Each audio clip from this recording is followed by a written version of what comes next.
இயேசு கிறிஸ்துவின் நாமத்தினாலே இனிய ஈஸ்டர் நல்வாழ்த்துக்கள்ங்க. இந்த வீடியோ பார்க்குற உங்க எல்லாரையும் நான் வாழ்த்தி வரவேற்கிறேன்.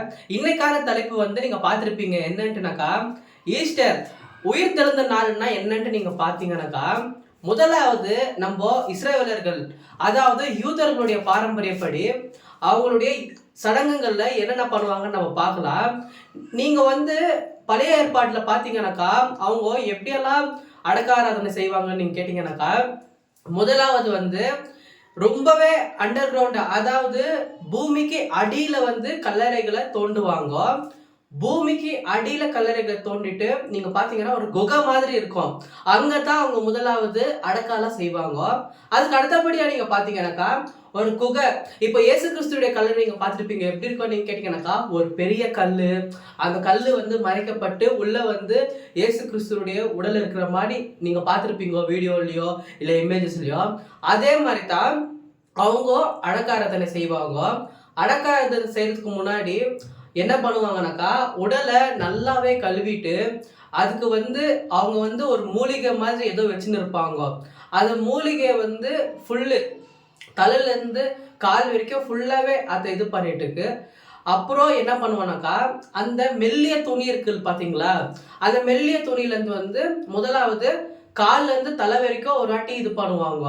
அதே போல் கால்லேருந்து தலை வரைக்கும் போட்ட உடனே திரும்ப தலையிலேருந்து கால் வரைக்கும் இன்னொரு வாட்டி போட்டு அந்த தைலத்தை நான் சொன்னேன் இல்லைங்களா, அந்த தைலத்தை மறுபடியும் போடுவாங்க.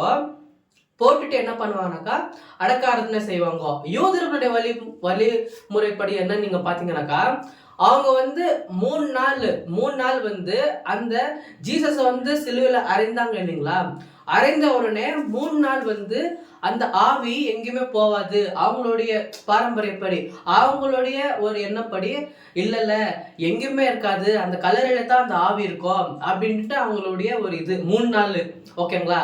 அதுக்கு அடுத்தபடியா இன்னொரு தாட் என்ன இருக்கு அவங்களுக்கு நீங்க கேட்டீங்கன்னாக்கா, அவங்களுக்கு இப்போ அதுக்கு அடுத்தபடியா ஜீசஸ் உயிர் தெழுந்துட்டு இருந்தாருன்னா, இப்போ நேத்து குட் ஃப்ரைடேயா இருந்து இன்னைக்கு அவர் உயிர் தெழுந்தாருனாக்கா அவங்க என்ன நினைச்சிருப்பாங்க, அங்கத்தான் ஆவி அங்கதானே சுத்திட்டு இருந்துச்சு, அதுல ஆவி அந்த உடம்புக்குள்ள போயிருக்கோம், அதனாலதான் அவர் உயிர் திறந்தாரு அப்படின்னு சொல்லியிருப்பாங்க. இன்னொன்னு நீங்க என்னன்னு கேட்டீங்கன்னாக்கா, அவர் அன்றைக்கே மேபி குட் ஃப்ரைடே அன்னைக்கு அவர் உயிர் திறந்துட்டு இருந்தாருன்னா, மேபி ஜீசஸ் வெறும் இதுலதான் இருந்திருப்பாரு போல, மயக்கத்துல தான் இருந்திருக்கிறாரு, இவங்க தான் தேவைத்தனமா போய் அடக்க ஆராதனை பண்ணிட்டாங்க அப்படின்னு ஒரு தாட் வந்திருக்கோங்க. அந்த தாட்டு அந்த எல்லாமே உடைக்கிறதுக்காகத்தான் ஜீசஸ் 3ஆம் நாளிலே உயிர் தெழுந்தாரு, உங்களுக்காகவும் எங்களுக்காகவும்.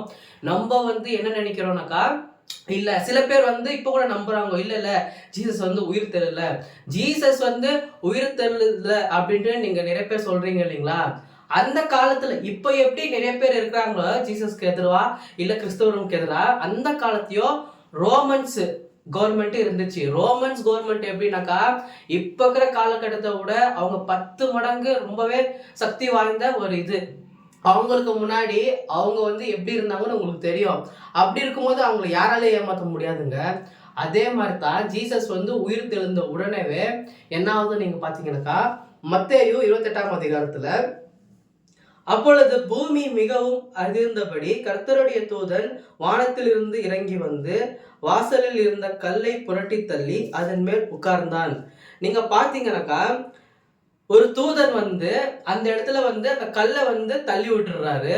அதுக்கு அடுத்தபடி என்ன ஆகுது நீங்க கேட்டீங்கன்னாக்கா, தூதன் 5வது வசனத்துல, தூதன் அந்த ஸ்திரீயை நோக்கி, நீங்கள் பயப்படாதிருங்கள், சிலுவையில் அறையப்பட்ட இயேசு தேடுகிறீர்கள் என்று அறிவேன், அவர் இங்கு இல்லை, தாம் சொன்னபடியே உயிர் தெழுந்தார், கர்த்தரை வைத்த இடத்தை பாருங்கள். நம்ம என்ன தெரியுமா நினைக்கிறோம், இப்போ ஜீசஸ் அவங்க போய் 3ஆவது நாள்ல அவங்க போய் பார்த்த உடனே அப்போ உயிர் தெழுந்தாருன்னு சில பேர் அப்படி நினைக்கிறாங்க. அப்படியெல்லாம் இல்லைங்க. என்னன்னாக்கா, அங்க ஒரு கல் இருந்துச்சுங்க இல்லைங்களா, அந்த கல்லு எடுக்கிறதுக்கு முன்னாடியே நீங்க பாத்தீங்கன்னாக்கா, கல்லை தள்ளி விட்டு அந்த தூதன் தான் தள்ளி விட்டு இருக்கிறாரு. அதுக்கு முன்னாடியே ஜீசஸ் உயிர் தெழுந்துட்டு இருக்கிறாருங்க.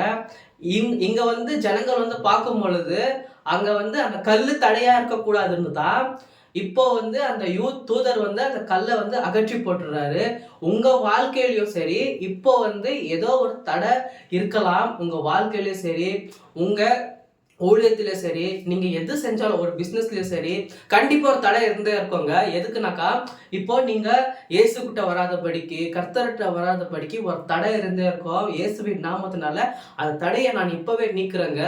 எதுக்குன்னு நீங்க கேட்டீங்கன்னாக்கா, நம்ம ஜனங்க எல்லாரும் வந்து பார்க்கணும். இல்லன்னா ஜனங்க நம்ப மாட்டாங்க. ஜீசஸ் வந்து உயிர் தெழுந்தாருன்னு சொன்னாக்கா யாரும் நம்பவே மாட்டாங்கோ. அதுக்காகத்தான் அவர் வந்து அந்த கல்லை அகற்ற உடனே நீங்க பார்த்தீங்கன்னா 5வது வசனத்துல இயேசுவை தேடுகிறீர்கள் என்று அறிவேன், அவர் இங்கே இல்லை, தாம் சொன்னபடியே உயிர் திறந்தார், கர்த்தரை வைத்த இடத்தை வந்து பாருங்கள் அப்படின்ட்டு அவர் யார்கிட்ட சொல்றாருனாக்கா, அங்க இயேசு கிறிஸ்துவ யாரெல்லாம் வந்து பார்க்க வந்தாங்களோ அவங்கள பார்த்தாங்க சொல்றாரு. அவர் வந்து உயிர் தெழுந்தாயிடுச்சு ஆல்ரெடி, நீங்க அந்த இடத்த வந்து பாருங்கப்பா அப்படின்ட்டு உங்களையே என்னைய பார்த்து கூட சொல்றாரு. எதுக்கு நீங்க கேட்டீங்கன்னாக்கா, நிறைய பேர் என்ன பண்றாங்கன்னு கேட்டீங்கன்னாக்கா, இப்போ இருக்கிற ஒரு ப்ராப்ளம், இப்போ இருக்கிற ஒரு சூழ்நிலை எல்லாமே பார்த்துட்டு, ஐயோ என்னுடைய வாழ்க்கையை இவ்வளோத்தா, என்ன பண்றது, கர்த்தர் வந்து இருக்கிறாரா இல்லையான்னு கூட எனக்கு தெரியல, அவர் சதா காலங்களும் உயிரோடு இருக்கிறேன்ட்டு வாக்குத்தத்தம் பண்ணியிருக்கிறாருங்க. அப்போ ஒரு முடிவு பரியந்தம் நம்ம கூடவே இருப்பாருங்க. உங்களுக்கும் கர்த்தருக்கும் இடையில எதனா இந்த மாதிரி கல் இருந்தாக்கா அதை நீங்க தாங்க உடைத்து போடணும். கர்த்தர் வந்து அந்த கல்லை வந்து எடுத்து போட்டுட்டு நீங்க கர்த்தர் இடத்த வாங்கோ. உங்களுக்கு இல்ல பிரதர் என்னால முடியல பிரதர், அந்த கல்லு வந்து ரொம்பவே பாரமா இருக்கு, என்னால தள்ள முடியல அப்படின்னு நீங்க சொன்னீங்கன்னாக்கா கர்த்தர் இடத்துல உங்களை ஒப்பு கொடுத்துருங்க. கர்த்தர் வந்து அந்த கல்லை அகற்றி போட்டுடுவாரு. அது என்ன மாதிரி கல்லா இருந்தாலும் சரி, உங்க வாழ்க்கையில வந்து இன்றைக்கு வந்து உயிர் தெழுந்த நாளுக்கு நான் சொல்றேன், இன்றைக்கு வந்து ஒரு பெரிய பிரேக் த்ரூ நடக்க போகுதுங்க உங்க வாழ்க்கையில. நீங்க வேண்டிக் கொள்வதற்கும் மேலோ, நீங்க ஜெபிப்பதற்கும் மேலோ கர்த்தர் வந்து உங்களை ஆசீர்வதிக்க போறாருங்க. இது மேல உங்க வாழ்க்கை வந்து ஆசீர்வாதமோ அற்புதமோ இருக்க போகுதுங்க. இந்த வீடியோ உங்களுக்கு பிடிச்சிருக்கோ நான் நம்புறேங்க. இந்த வீடியோ மூலமா உங்களுக்கு எதனா பயன் அடைஞ்சாக்கா நம்ம சேனல் சப்ஸ்கிரைப் பண்ணிட்டு லைக் பண்ணுங்க. தேங்க்யூ ஸோ மச் ஃபார் வாட்சிங். God bless you.